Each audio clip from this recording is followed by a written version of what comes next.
fazendo uma saudação especial a cada um e a cada uma de vocês. Uma forma de lembrar e retribuir o carinho e a força que recebia todos os dias do povo brasileiro, representado pela Vigília do Lula Livre, num dos momentos mais difíceis da minha vida. Hoje, nesse que é um dos dias mais felizes da minha vida, a saudação que eu faço a vocês não poderia ser outra, tão singela e ao mesmo tempo tão cheia de significado. Boa tarde, povo brasileiro!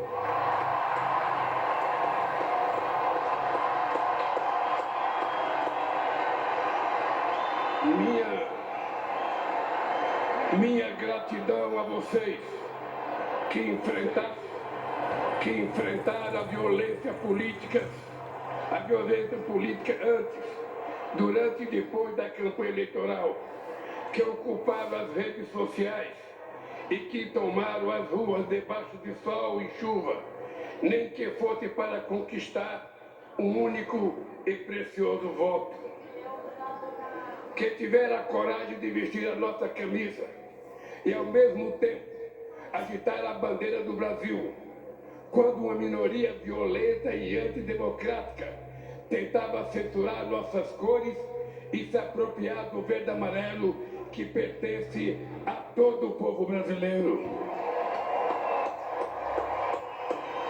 A vocês que vieram de todos os cantos deste país, de perto ou de muito longe, de avião, de ônibus, de carro ou na boleia de um caminhão, de moto, bicicleta e até mesmo a pé, numa verdadeira caravana da esperança para esta festa da democracia. Mas quero me dirigir também aos que optaram por outros candidatos. Vou governar para 215 milhões de brasileiros e brasileiras, e não apenas para quem votou em mim. Vou governar para todos e todas, olhando para o nosso luminoso futuro em comum, e não pelo retrovisor de um passado de divisão e intolerância. A ninguém interessa um país em permanente pé de guerra ou uma família vivendo em desarmonia. É hora de reatarmos os laços com amigos e familiares, rompidos pelo discurso de ódio e pela disseminação de tantas mentiras. Chega de ódio, fake news, armas e bombas. Nosso povo quer paz para trabalhar, estudar, cuidar da família e ser feliz. A disputa eleitoral acabou. Repito o que disse no meu pronunciamento após a vitória de 30 de outubro sobre a necessidade de unir o país. Não existem dois Brasis. Somos um único país, um único povo, uma grande nação. Somos todos brasileiros e brasileiras e compartilhamos uma mesma virtude. Nós não desistimos nunca. Ainda que nos arranquem todas as flores, uma por uma, pétala por pétala, nós sabemos que é sempre tempo de replantio e que a primavera há de chegar, e a primavera já chegou. Hoje, a alegria toma posse do Brasil, de braços dados com esperança. Minhas queridas amigas e meus amigos, recentemente reli o discurso da minha primeira posse na Previdência em 2003. E o que li tornou ainda mais evidente o quanto o Brasil andou para trás. Naquele 1º de janeiro de 2003, aqui nesta mesma praça, eu e o meu querido vice José Alencar assumimos o compromisso de recuperar a dignidade e a autoestima do povo brasileiro, e recuperamos, de investir para melhorar as condições de vida de quem mais necessita, e investimos, de cuidar com carinho da saúde e da educação, e cuidamos. Mas o principal compromisso que assumimos em 2003 foi o de lutar contra a desigualdade e a extrema pobreza e garantir a cada pessoa deste país o direito de tomar café da manhã, almoçar e jantar todo santo dia. E nós cumprimos esse compromisso. Acabamos com a fome e a miséria e reduzimos fortemente a desigualdade. Infelizmente, hoje, 20 anos depois, voltamos a um passado que julgávamos enterrado. Muito do que fizemos foi desfeito de forma irresponsável e criminosa. A desigualdade e a extrema pobreza voltaram a crescer. A fome está de volta, e não por força do destino, não por obra da natureza, nem por vontade divina. A volta da fome é um crime, o mais grave de todos, cometido contra o povo brasileiro. A fome é filha da desigualdade, que é a mãe dos grandes males que atrasam o desenvolvimento do Brasil. A desigualdade pequena este nosso país de dimensões continentais, ao dividi-lo em partes que não se reconhece. De um lado, uma pequena parcela da população que tudo tem. Do outro lado, uma multidão a quem tudo falta e uma classe média que vem empobrecendo ano a ano pelas injustiças do governo. Juntos somos fortes. Divididos seremos sempre o país do futuro que nunca chega e que vive em dívida permanente com o seu povo. Se queremos construir hoje o nosso futuro, se queremos viver num país plenamente desenvolvido para todos e todas, não pode haver lugar para tanta desigualdade. O Brasil é grande, mas a real grandeza de um país reside na felicidade de seu povo. E ninguém é feliz de fato em meio a tanta desigualdade. Minhas amigas e meus amigos, quando digo governar, eu quero dizer cuidar. Mais do que governar, vou cuidar com muito carinho deste país e do povo brasileiro. Nesses últimos anos, o Brasil voltou a ser um país mais desigual, um dos países mais desiguais do mundo. Há muito tempo não víamos tamanho abandono e desalento nas ruas. Mães garimpando lixo em busca de alimento para os seus filhos. Famílias inteiras dormindo ao relento, enfrentando o frio, a chuva e o medo. Crianças vendendo bala ou pedindo esmola, quando deveriam estar na escola, vivendo plenamente a infância que tem direito. Trabalhadores e trabalhadoras desempregados, exibidos nos semáforos cartazes de papelão com a frase que nos envergonha a todos. Por favor, me ajuda.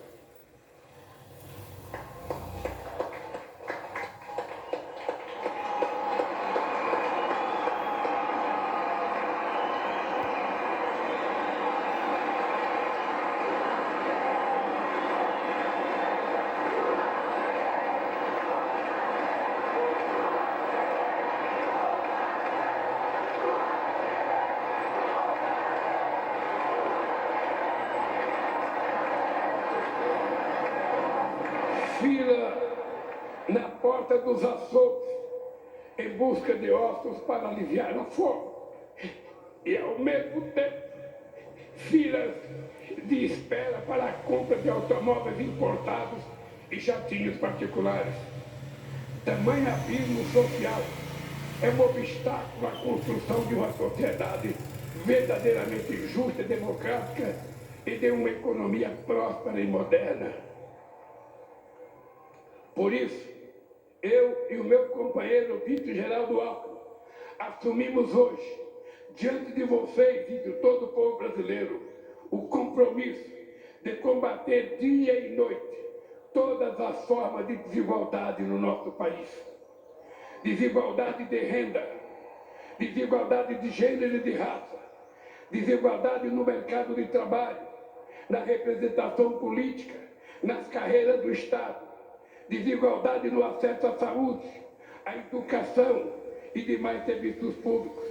Desigualdade entre a criança que frequenta a melhor escola particular e a criança que encaixa sapato na rodoviária sem escola e sem futuro. Entre a criança feliz com um brinquedo que acabou de ganhar de presente e a criança que chora de fome na noite de Natal. Desigualdade entre quem joga comida fora e quem só se alimenta das sobras. É inadmissível que os 5% mais ricos deste país detenham a mesma fatia de renda que os demais 95% de pessoas. Que 6 bilionários brasileiros têm uma riqueza equivalente ao patrimônio dos 100 milhões mais pobres do país. Que um trabalhador ou uma trabalhadora que ganha um salário mínimo mensal leve 19 anos para receber o equivalente a que um super rico recebe em um único mês. E não adianta subir o vidro do automóvel de luxo para não ver nossos irmãos que se amontoam debaixo dos viadutos, carentes de tudo. A realidade salta aos olhos em cada esquina. Minhas amigas e meus amigos, é inaceitável que continuemos a conviver com o preconceito, a discriminação e o racismo. Somos um povo de muitas cores e todas devem ter os mesmos direitos e oportunidades. Ninguém será cidadão ou cidadã de segunda classe. Ninguém terá mais ou menos amparo do Estado. Ninguém será obrigado a enfrentar mais ou menos obstáculos apenas pela cor da sua pele.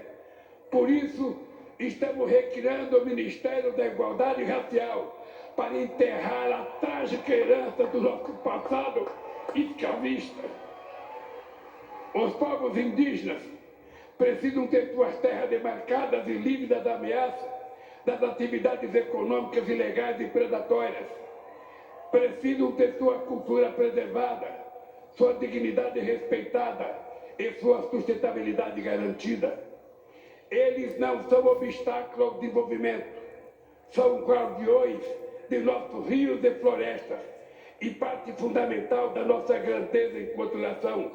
Por isso, estamos criando o Ministério dos Povos Indígenas para combater 500 anos de desigualdade.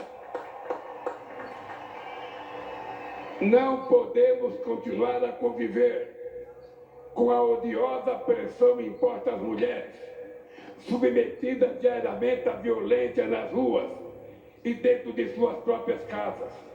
É inadmissível que continue a receber salários inferiores aos dos homens, quando no exercício de uma mesma função, elas precisam conquistar cada vez mais espaço nas instâncias decisórias deste país, na política, na economia, em todas as áreas estratégicas.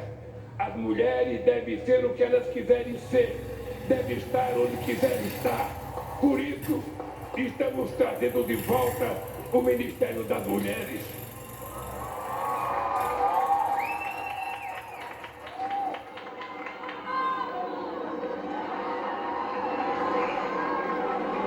Foi para combater a desigualdade e suas sequelas que nós vencemos a eleição. E esta será a grande marca do nosso governo. Dessa luta fundamental surgirá um país transformado, um país grande e próspero, forte e justo, um país de todos, por todos e para todos, um país generoso e solidário, que não deixará ninguém para trás.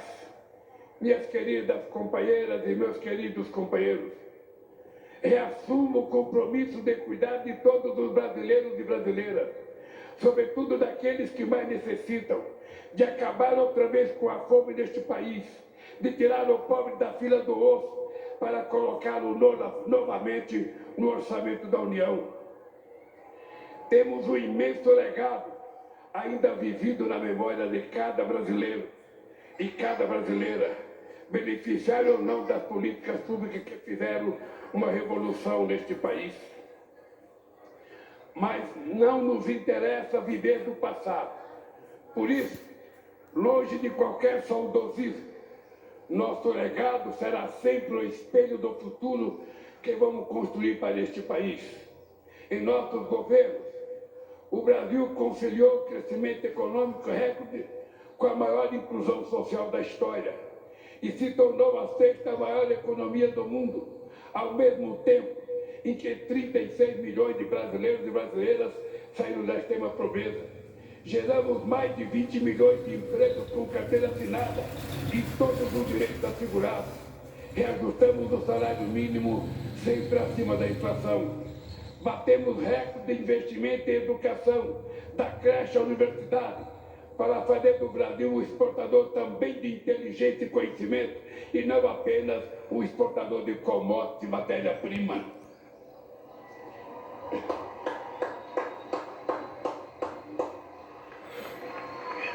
Nós, mais que dobramos o número de estudantes no ensino superior, e abrimos a porta das universidades para a juventude pobre deste país, jovens brancos, negros, indígenas, para que o diploma universitário era um sonho inalcançável, tornarem-se doutores. Combatemos um dos grandes focos de desigualdade, o acesso à saúde, porque o direito à vida não pode ser refém da quantidade de dinheiro que se tem no banco.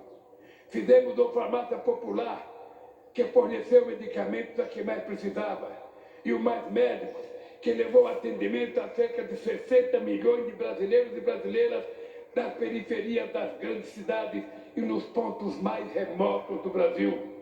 Criamos o Brasil Sorridente para cuidar da saúde bucal de todos os brasileiros e brasileiras. Fortalecemos o nosso Sistema Único de Saúde e quero aproveitar para fazer um agradecimento especial aos profissionais do SUS pela grandiosidade do trabalho durante a pandemia. Enfrentaram bravamente ao mesmo tempo um vírus letal e um governo irresponsável e desumano. Nos nossos governos, investimos na agricultura familiar e nos pequenos e médios agricultores, responsáveis por 70% dos alimentos que chegam à nossa mesa. E fizemos isso sem descuidar do agronegócio, que obteve investimento em safras ano após ano. Tomamos medidas concretas para combater as mudanças climáticas e reduzimos o desmatamento da Amazônia em mais de 80%. O Brasil consolidou-se como referência mundial no combate à desigualdade e à fome e passou a ser internacionalmente respeitado pela sua política externa ativa e altiva. Fomos capazes de realizar tudo isso, cuidando com total responsabilidade das finanças do país. Nunca fomos irresponsáveis com o dinheiro público. Fizemos superávit fiscal todos os anos. Eliminamos a dívida externa, acumulando reservas de 370 bilhões de dólares e reduzimos a dívida interna a quase metade do que era quando chegamos no governo. Nos nossos governos, nunca houve nem haverá gastança alguma. Sempre investimos e voltaremos a investir em nosso bem mais precioso, que é o povo brasileiro.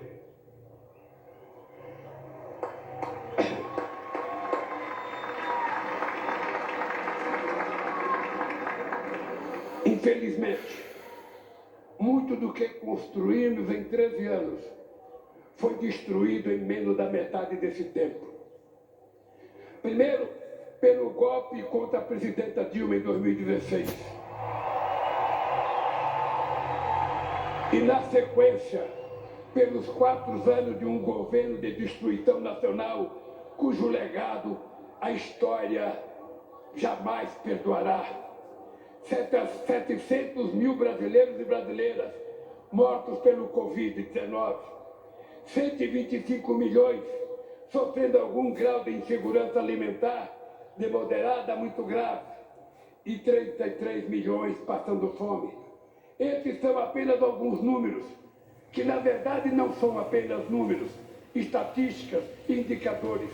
São pessoas, homens, mulheres e crianças, vítimas de um desgoverno, afinal derrotado pelo povo no histórico 30 de outubro de 2022. Os grupos técnicos do gabinete de transição, coordenada pelo meu vice Alckmin, que por 2 meses mergulharam nas entranhas do governo anterior, trouxeram a público a real dimensão da tragédia. O que o povo brasileiro sofreu nesses últimos anos foi a lenta e progressiva construção de um verdadeiro genocídio. Quero citar a título de exemplo um pequeno trecho das 100 páginas desse verdadeiro relatório do caos produzido pelo Gabinete da Transição. Diz o relatório: o Brasil bateu recorde de feminicídio. As políticas de igualdade raciais sofreram um severo retrocesso. Produziu-se um desmonte das políticas da juventude e os direitos indígenas nunca foram tão ultrajados na história recente do país. Os livros didáticos que deverão ser usados no ano letivo de 2023 ainda não começaram a ser editados. Falta o remédio na farmácia popular. Não há estoque de vacinas para o enfrentamento das novas variantes da Covid-19. Faltam recursos para a compra de merenda escolar. As universidades corriam o risco de não concluir o ano letivo. Não existe recurso para a defesa civil e a prevenção de acidentes e desastres. E quem está pagando a conta deste apagão é outra vez o povo brasileiro. Meus amigos e minhas amigas, nesses últimos anos,